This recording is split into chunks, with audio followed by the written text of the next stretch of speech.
네, 어제 여야 회동을 갖고 추경안 처리에 다시 한번 뜻을 모았습니다.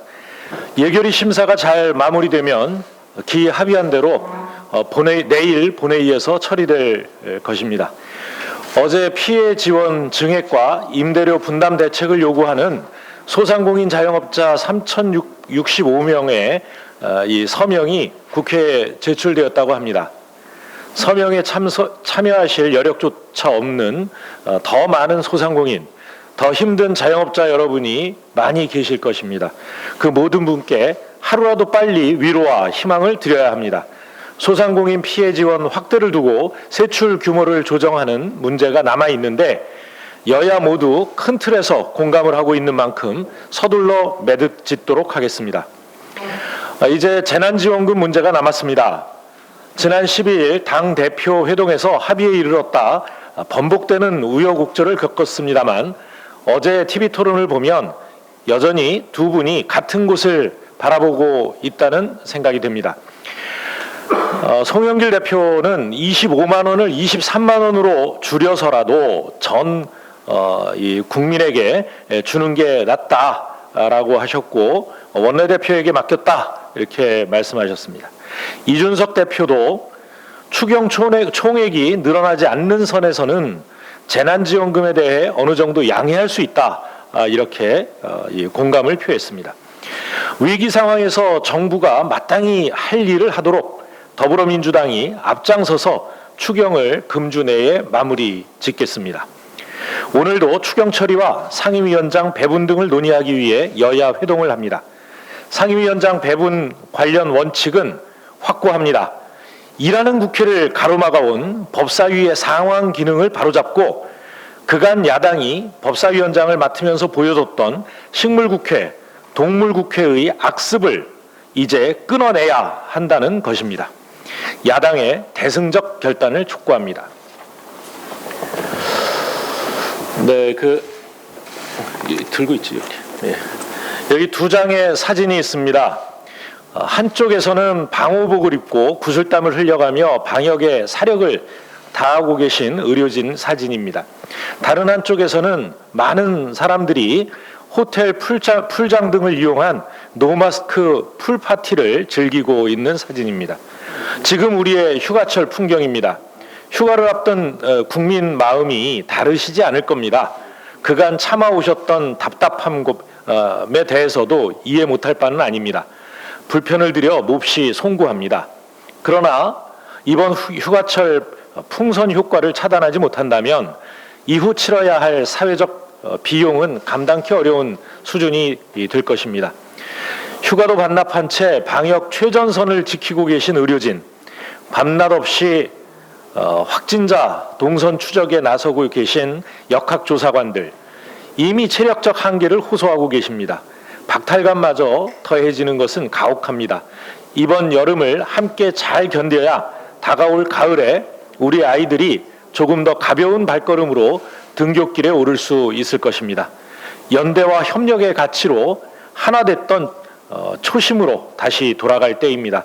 안전하고 슬기롭게 심신을 달래는 시간 보내시기를 다시 한번 호소드립니다.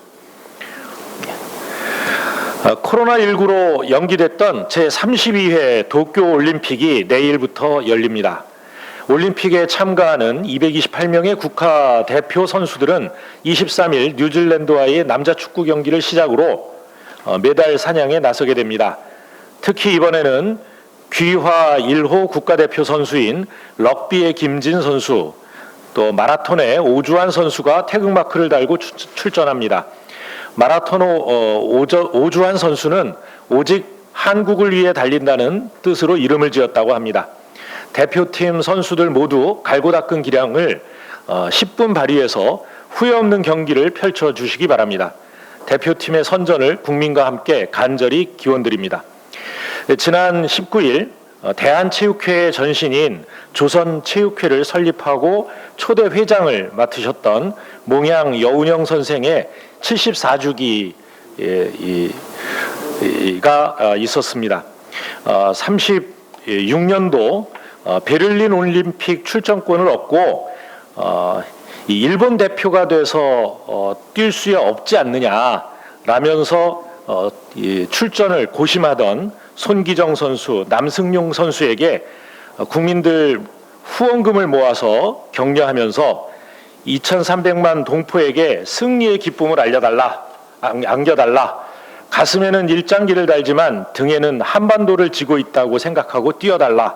이렇게 격려하며 출전을 독려했던 몽양 선생은 이 금메달과 동메달을 딴 손기정, 남승용 선수의 이 기사를 조선중앙일보에 다루면서 그 가슴에서 일장기를 지웠던 일화를 가지고 있는 분입니다. 당시 몽양 선생은 조선중앙일보의 사장이기도 했고, 조선중앙일보는 이 사건 이후 총독부에 친일 사장 임명 요구를 거절해서 폐간된 바 있습니다.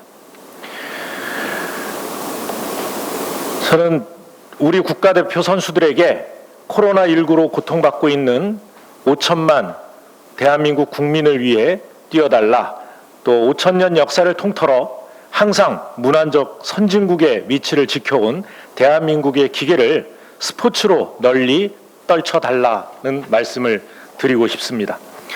그러나 지금 일본은 이 올림픽을 맞아서 코로나19 확산세가 이 위험 수위를 넘고 있습니다. 선수단 내에서도 확진자가 속속 늘어나고 있다고 합니다. 대회 조직위는 물론이고 대한체육회를 중심으로 팀 코리아의 안전과 건강에도 만전을 기해 주시기 바랍니다. 코리아 파이팅입니다. 한 말씀 더 드리겠습니다. 어제 김경수 지사에 대한 대법원의 유죄 판결이 있었습니다. 대법원의 유죄 확정은 유감스러운 일입니다. 매우 유능한 이 지사였고 또 착한 정치인이었던 김경수 지사를 잃은 데 대한 안타까움을 금할 수 없습니다. 대법원의 판결은 존중되어야 하나 이 사건을 국정원 댓글 조작 사건과 유사한 사건으로 매도하는 분들이 있어서 한 말씀 드리겠습니다. 김경수 지사는 이 적극적 지지자들이 탈법적 수단을 동원해서 돕겠다라고 하는 정황을 모르고 그분들을 만났거나 또는 알게 되었다 하더라도 그것을 적극적으로 만류하지 못한 것이 동의 또는 지시로 해석된 사건입니다. 국가기관인 국정원, 국군사이버사령부 등을 동원해서 대선에 조직적이고 적극적으로 개입했던 이 국정원 댓글 공작 사건과는 질적으로 다른 사건이라는 것을 말씀드립니다. 이상입니다. 다음은 박완주 정책위 의장의 모두 발언이 있겠습니다. 어제 문재인 대통령께서 지난 19일 발생한 백신 사전 예약 먹통 사태에 대해 강한 질타와 함께 대책 마련을 주문하셨습니다. 53세에서 54세 대상 예약이 시작되자마자 질병관리청 예약 사이트가 멈추고 빈 화면으로 넘어가는 먹통 현상이었습니다. 예약에 나선 국민들께서 큰 혼란과 불편을 겪으셨습니다. 지난 12일과 14일 55세부터 59세 사전 예약 당시 나타났던 시스템 오류가 되풀이된 것으로 변명의 여지가 없습니다. 국민 여러분께 다시 한번 사과의 말씀을 재차 드립니다. 방역당국은 앞서 사태를 거울 삼아 대상자 범위를 53세에서 54세까지 더 촘촘히 세분화하였지만 실제로는 일시에 1천만 건 이상의 요청이 발생하였다고 합니다. 이에 긴급 클라우드 장비를 추가 증설하였고 앞으로도 같은 사태를 반복하지 않도록 예약 대상자 수와 무관하게 접속 제한 제어 수준을 높이도록 클라우드 서버 증설을 요청한 상태입니다. 질병관리청과 정부는 대통령 말씀처럼 전자정부 담당의 행정안전부, IT 담당의 과기부까지 범정부적으로 대응하여 IT 강국답게 백신 시스템이 원활히 가동될 수 있도록 긴밀히 협력해 주시기 바랍니다.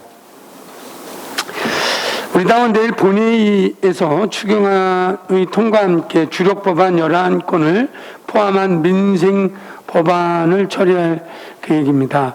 위기 극복과 민생 회복을 위한 역대 최대 규모 희망 회복 자금뿐만 아니라 국민에게 희망이 되는 법안이 통과로 좀 더 나은 민생과 좀 더 나은 미래 추석이 되도록 하겠습니다. 투기 근절 대책으로 농지 취득 심사 요건을 강화하는 농지법, 농지은행 진흥원을 설치한 한국농어촌 공사법, 농업범인이 농지를 통해 부동산에 산업에 임하는 것을 금지하는 농업경영체법 등 통과를 오늘 법사위에서 논의 중입니다. 원천적으로 농지를 통한 투기를 원천 차단하는 제도적 장치를 마련하였습니다. 또한 항만 내 근로자 작업 안전에 관리 감독을 강화하는 항만안전특별법, 배달 및 운전 용역 종사자의 휴게시설 설치와 운영을 국가 지방자치단체가 지원하는 근로복지기본법을 통해 노동자들이 안전하게 일할 권리와 존엄을 지키는 노동환경을 만들도록 하겠습니다.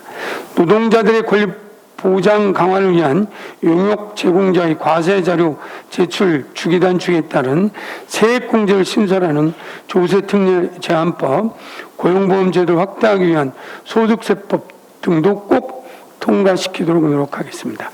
사료각격법과 한국사학진흥재단법이 통과로 사학의 투명성과 공공성을 강화하도록 하겠습니다. 더불어 산업위기 대응 특별지원에 대한 선제적 지원 체계를 구축하는 지역산업위기대응법, 국민취업지원제도에 청년의 참여 요건을 완화하는 구직자 취업 촉진법을 통해 어려운 민생, 특히 어려운 젊은 청춘의 희망의 사다리가 되도록 하겠습니다. 아울러 오늘 열리는 법사위 전체에서도 민생 법안에 대한 논의가 지속되고 있는데 마지막까지 최선을 다해줄 것을 부탁드리겠습니다. 특히 5.18 민주유공자와 특수임무유공자, 참전유공자와 고엽제 후유증 환자 등 국가를 위해 헌신하고 희생해 주신 분들에게 생활조정수당책을 확대하는 보훈 법안들이 아직 법사위에 계류되어 있습니다. 또한 의료원 자격 요건을 강화하는 의료법과 사회서비스원 설치를 위한 사회서비스원법, 기술 탈취를 근절하기 위한 대중소기업 상생협력 촉진법 등이 치열한 논의를 거치는 중입니다. 비록 이견이 있을 수 있지만 코로나19로 어려운 민생에 보탬이 되기 위한 마음은 하나일 만큼 야당이 전향적인 자세로 협의해 줄 것을 다시 한번 당부드립니다. 이상입니다. 다음은 조승래 제4정조위원장의 현안 발언이 있겠습니다. 예, 제4정책조정위원장 과방위 간사 조승래입니다. 지난 화요일 국회 과학기술정보통신위원회는 안건조정위원회와 전체회의를 열어 구글의 인앱결제 강제를 금지하는 전기통신사업법 개정안을 통과시켰습니다. 이제 법사위와 본회의 절차만 남았습니다. 이번에 통과된 법안은 모바일 생태계에서 독점적 지위에 있는 앱마켓 사업자의 갑질을 방지함으로써 공정한 경쟁을 보장하고 콘텐츠 생산자와 소비자를 보호하는 방안입니다. 작년 구글의 인앱결제 강제정책 발표 이후 민주당은 물론이고 국민의힘과 무소속 과방위원들까지 앞다투어 문제를 제기했고 유사한 내용의 입법 취지를 담은 전기통신사업법 개정안도 여야 합해서 7건이 발의된 바 있습니다. 작년 국정감사 기간 중에 절충안을 만들었고 법안을 처리하겠다는 여야 간사 간 합의도 이례적으로 있었습니다. 하지만 야당의 갑작스러운 반대로 무산되기도 했습니다.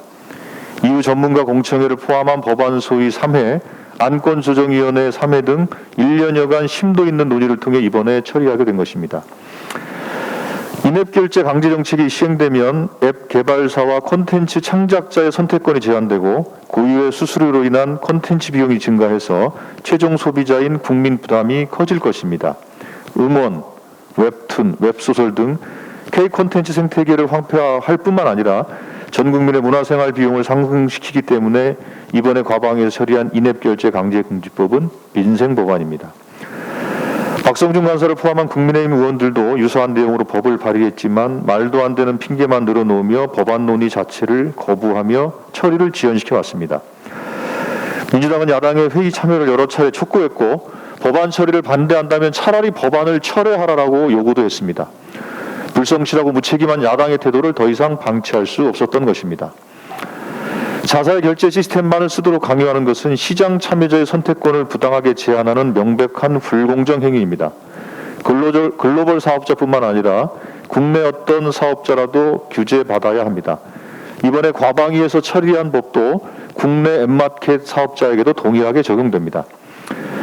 미국에서도 법안을 주도했던 레지나콥 애리조나 하원 의원과 앱 공정성 연대 등 시민단체도 한미 간의 통상 마찰 가능성이 없다면서 대한민국 국회가 국제적인 입법 흐름을 선도할 수 있을 것으로 기대한다고 밝힌 바 있습니다. 인앱결제 강제금지법을 조속히 통과시켜서 ICT 기술 강국으로서 대한민국이 ICT 정책 강국이라는 것을 전 세계에 보여줘야 합니다. 전 세계는 대한민국 국회를 주시하고 있습니다. 민주당이 ICT 생태계의 건전한 발전을 도모하고 소비자와 창작자를 보호하기 위한 노력에 앞장서도록 하겠습니다. 이상입니다. 예, 다음은 김성환 원내 수석부대표의 현안 발언이 있겠습니다. 네. 여름철 전력 수급 상황을 둘러싸고 일부 언론과 야당에서 쏟아내는 가짜 뉴스가 심각합니다. 탈원전으로 인해 최악의 전력난이 온다는 것인데 관련해서 몇 가지 팩트를 확인해 보겠습니다. 첫 번째 가짜 뉴스는 올여름 전력난이 탈원전 때문이라는 주장입니다. 문재인 정부 초기인 2017년 원전의 발전 용량은 22기가와트였고 현재는 23기가와트입니다. 원전은 2024년 27기가와트까지 늘어날 예정입니다. 원전 용량이 문재인 정부 들어 늘어나고 있음에도 탈원전 때문에 전력난이 온다는 주장은 전혀 사실과 맞지 않습니다. 두 번째 가짜 뉴스는 전기가 모자랄까 봐 원전 3기를 긴급 투입했다는 주장입니다. 그러나 3기 중 2기, 월성 3호기하고 신월성 1호기입니다. 이는 연초부터 계획되었던 예방 정비가 끝나서 재가동하는 것입니다. 나머지 1기도 고장이 났던 것을 고쳐서 가동하는 것입니다. 사실이 이와 같은데도 마치 정부가 탈원전을 하다가 급하게 원전을 재가동한 것처럼 말하는 것은 지난 4년간 기승전 탈원전 탓이라고 외치는 양치기 소년과 다를 바 없습니다. 정부가 예상하고 있는 여름철 피크 기간 예비 전력은 약 8기가와트 수준으로 지난 5년간 최대치와 큰 차이가 없습니다. 4기가와트까지 떨어지는 시나리오는 정부가 통상적으로 예상치와 함께 발표하는 최저 예상치이고 이와 같은 상황에서도 비상시 예비력으로 약 8.8기가와트를 추가 대비하고 있어 대정전 사태가 올 가능성은 거의 없습니다. 과거 사례로 보면 2011년 이명박 정부 당시 대정전 사태가 있었습니다. 정전은 여름철 피크 기간이 아니라 9월 달이었습니다. 뒤늦게 무더위가 왔는데 이명박 정부가 여름철 피크 기간이 지났다고 발전소들을 대거 정비하기 시작했던 것이 원인이었습니다. 당시 이명박 정부의 무능한 위기관리가 대정전을 가져왔던 것을 우리는 기억합니다. 최근 전력 피크 시간이 오후 5시로 늦춰졌습니다. 각 가정에 달린 소규모 태양광이 실제 전력 피크 시간대인 정오부터 오후 3시까지의 전력 소비를 줄여주었기 때문입니다. 태양광과 풍력 등 재생에너지가 한여름 전력 피크 관리에도 큰 도움이 되고 있음은 이제 부인할 수 없는 사실입니다. 더 이상 야당과 보수 언론은 국민들에게 가짜 뉴스를 만들고 불안 심리를 이용해서 원전을 더 지어야 한다는 선동을 중단해 주시기 바랍니다. 그것은 정치가 아니라 마케팅입니다. 지금 우리에게 필요한 것은 국민의 불안 심리를 이용한 무책임한 마케팅이 아니라 기후 위기를 극복하기 위해 재생에너지와 그린 수소 등 녹색 산업을 새로운 성장 동력으로 만들어서 지속 가능한 대한민국을 빠르게 만드는 일입니다. 이상입니다. 예, 다음은 신현영 원내 대변인의 현안 발언이 있겠습니다. 더불어민주당 신현영입니다. 먼저 전국민 재난지원금에 관해서 말씀드리겠습니다. 코로나19 감염병 재난은 우리 국민 모두가 함께 넘어서고 있는 위기입니다. 누구 한 명 예외가 없습니다. 바이러스는 남녀노소 물론이고 부자와 빈자도 가리지 않기 때문입니다. 지급 과정에서 누군가는 좌절감을 그리고 누군가는 소외감을 느껴서는 안 됩니다. 우리가 함께 이겨내고 있다는 자부심으로 재난지원금이 지급되어야 합니다. 어제 여야 대표 토론에서 국민의힘 이준석 대표가 긍정적으로 검토할 수 있음을 재차 확인하였습니다. 여야 협치의 힘으로 최선의 결론을 낼 수 있길 기대합니다. 한편 2차 추경안 논의는 4차 대유행의 시작으로 이번 추경은 위기 극복 추경, 응급 추경이 되었습니다. 소상공인 회복 자금과 두터운 손실 보상뿐만 아니라 변이 바이러스로 새로운 국면을 맞이한 방역 최전선에 필요한 예산도 포함되어 있습니다. 3차 접종 필요성까지 대두되는 코로나19 백신, 치료제 구입 예산 비롯해 격리, 입원 환자 시설 추가 비용, 의료진 그리고 대응 요원에 대한 수당, 보고 구매 예산 등입니다. 또한 타미플루라는 치료제 개발로 인해 위험성이 크게 낮아진 신종플루의 사례처럼 코로나19가 더 이상 우리 일상을 위협하지 않도록 할 먹는 치료제 구입 예산도 포함됩니다. 이와 같이 응급 상황에 대응하기 위해 추경을 하는 만큼 속도가 관건입니다. 당정 여야 간의 협의를 통해 골든타임 놓치지 않도록 더불어민주당은 최선을 다할 것입니다. 백신 예약 시스템 오류에 관해서도 할 말씀 드리겠습니다. 탄탄한 IT 인프라가 지금까지 K-방역에 큰 역할을 해온 것이 사실입니다. 그러나 하루라도 빨리 백신을 접종하고자 하는 분들 앞에 이번 백신 예약 시스템 오류는 답답한 일이었습니다. 당장 8월과 9월에 걸쳐 20대에서 40대까지 대량 백신 접종을 앞두고 있습니다. 범정부적으로 역량이 투입되어 전산 시스템, 서버 문제, 프로그래밍 보완 등이 진행되고 있습니다. 문재인 대통령께서도 신속한 해결책, 모색을 지시하신 바 있으며 더불어민주당도 보건복지부와 질병청에 신속한 해결을 촉구하며 지속적으로 살피겠습니다. 아울러 오늘 코로나 신규 확진자가 1,842명으로 최다치를 기록하였습니다. 국내 돌파 감염도 647명이라는 보고가 있습니다. 백신 접종에 선도적인 위치에 있는 미국, 영국, 이스라엘, 싱가포르 또한 방역 단계를 강화하고 있습니다. 지금의 코로나 악화 상황은 전 지구적 문제인 만큼 악화, 완화를 반복하고 지속적으로 출몰하는 변이 바이러스에 대응해서 더불어민주당은 가장 현명한 대응 방식에 대해서 방역 당국과 전문가들과 지속적으로 논의하도록 하겠습니다. 적극적으로 방역에 참여해 주시는 국민 여러분께 다시 한번 감사의 말씀드립니다. 이상입니다.